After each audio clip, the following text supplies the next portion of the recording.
নমস্কাৰ good afternoon everyone welcome back to my another video' মোৰ অন্য এটা ভিডিঅ'লৈ আপোনালোক সকলোকে পুনৰবাৰ স্বাগতম জনাইছো ভিডিঅ'টো হ'ল ৰাখী পূৰ্ণিমাৰ দিনা আমিনো কি কৰিলো সেইখিনিয়ে আপোনালোকৰ মাজত ভিডিঅ' আকাৰে প্ৰেৰণ কৰিছো ভিডিঅ'টো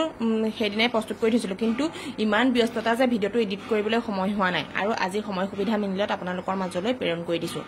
আমাৰ ল'ৰা ছোৱালীকেইটাক আপোনালোকে অকণমান মৰম চেনেহ দিব এয়া ৰাখী বন্ধনৰ দিনা সন্ধিয়াৰ কথা সন্ধিয়া ঠিক সন্ধিয়া নহয় আবেলিৰ কথা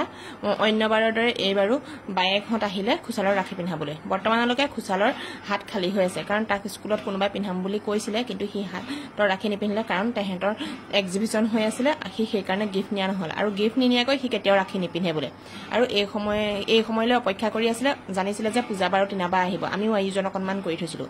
এয়া পূজা বাৰ তিনাবা আহিলে তাইৰ মৰমৰ আহি এয়া ৰাখী পিন্ধাই থৈ গ'লহি আৰু সম্পূৰ্ণ আগৰ বছৰৰ দৰে এইবাৰো তেওঁলোকে ধুনীয়াকৈ নিয়ম কৰিছে আৰু এইটো দেখিছেনে পূজাই যিহেতু নতুনকৈ ৰেজিন জগতখনত আগবাঢ়িছে আৰু বায়েকবোৰ যেতিয়া ৰেজিন আৰ্টিষ্ট হয় ভায়েকৰ